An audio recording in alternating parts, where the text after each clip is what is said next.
ಈ ಸೋಂಕು ತಂದೆ ತಾಯಿಯಲ್ಲಿ ಇದೆಯಾ ಅಂತ ನೀವು ತೀರ್ಮಾನ ಮಾಡ್ಕೊಳ್ಳೋದಕ್ಕೆ ಒಂದು ಟಿಪ್ಸ್ ಕೊಡೋಣ. ತಂದೆ ತಾಯಿಯಿಂದ ಸೋಂಕಿನ ರೋಗ ಮಗುವಿಗೆ ಬಂದಿದೆ ಬಂದಿಲ್ಲ ಗೊತ್ತಾಗ್ಬೇಕಲ್ಲಮ್ಮ. ಈಗ ಯಾರನ್ನೂ ಹೋಗಿ ಕೇಳೋಕ್ಕಾಗಲ್ಲ. ಚೆನ್ನಾಗೈತೆ ಹೋಗ್ರಿ ಇನ್ಯಾಕ್ತಾರೆ ಯಾರು ತಲ್ಕಟ್ಟರು ಹೇಳೋರೆ ಅಂತ ಏನೇ ಒಂದು ಹೇಳ್ತಾರೆ. ಬಟ್ ನಿಮಗೆ ಗೊತ್ತಾಗಬೇಕು ಮಗುವಿನಲ್ಲಿ ಸೋಂಕಿನ ರೋಗ ಬಂದಿದೆಯಾ, ತಂದೆದೋ ತಾಯಿದೋ ಬಂದಿದೆಯಾ ಅಂತಕ್ಕಂಥದ್ದಕ್ಕೆ ಒಂದು ಸಣ್ಣ ಟಿಪ್ಸ್ ಏನಪ್ಪ ಅಂದರೆ, ಯಾವ ಮಕ್ಕಳಿಗೆ ಹಲ್ಲು ನೋವು ಸಮಸ್ಯೆ ಅಂತ ಬಂದಿದೆಯೋ ಬರುತ್ತೋ 100% ಸೋಂಕು. ಯಾವ ಮಕ್ಕಳಿಗೆ ಹಲ್ಲಿನ ಸಮಸ್ಯೆ ಇದೆ ಚಾಕ್ಲೇಟ್ ಕೊಡಬೇಡಿ ಅಂತ ಪಾಪ ಹೇಳ್ತಾರೆ.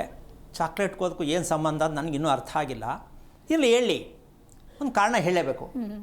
ಸೋಂಕಿನ ರೋಗ ಹಲ್ಲಿನ ಸಮಸ್ಯೆ ಯಾವ ಮಗುನಲ್ಲಿ ಬರುತ್ತೆ ಅದಕ್ಕರ್ಥ ರಕ್ತ ಚಲನೆಯ ವಿಚಾರಗಳು ನರಮಂಡಲ ಚೆನ್ನಾಗಿಲ್ಲ. ಆ ಕಾರಣ ಮಗುವಿಗೆ ಮೂಳೆಗೆ ಸಂಬಂಧಪಟ್ಟಂಥ ಕಾರ್ಯಗಳು ಆಲ್ರೆಡಿ ಪ್ರೆಸೆಂಟಲ್ಲಿ ರೆಡಿ ಇದೆ. ಮಗು ಟೊಳ್ಳು ನಿಂತ್ಕೊಂಡ್ರೆ ಬಿದ್ದೋಗ್ತದೆ, ಒಯ್ತಾ ಬಿದ್ದೋಗುತ್ತೆ. ಟೊಳ್ಳು ದೇಹ ಸೋಂಕು ರೋಗಿನ ಪರಿಣಾಮ. ಚೆನ್ನಾಗಿ ತಿನ್ನು ಅಂದರೆ ಕೇಳಲ್ಲ ಅಂತ ಫೇಡಂತ ಹೊಡಿತಾರಮ್ಮ.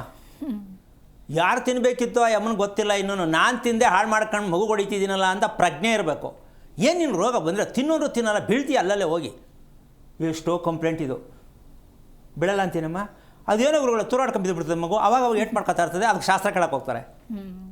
ಅಂದರೆ ನಾವು ಇನ್ನೂ ಎಷ್ಟು ದೂರ ಇದ್ದೀವಿ ಅಂತಕ್ಕಂತಹ ಒಂದು ವಿಚಾರಕ್ಕೆ ಈ ರೀತಿಯಾಗಿರ್ತಕ್ಕಂತಹ ತಂದೆಯ ನರಮಂಡಲ ಕೆಟ್ಟಿರುವ ಕಾರಣ, ರಕ್ತ ಪರಿಚಲನೆ ಸರಿಯಾಗಿಲ್ಲದ ಕಾರಣ, ಅವ್ರಿಗೆ ಮಂಡಿ ನೋವು, ಸೊಂಟ ನೋವು, ತಲೆ ನೋವು, ಆಗ ಏನೇನು ನೋವಿರುತ್ತೋ ತಂದೆಗೆ ಅದು ಮಗುವಿನಲ್ಲಿ ಎಂಟ್ರಿ ಆಗಿರುತ್ತೆ.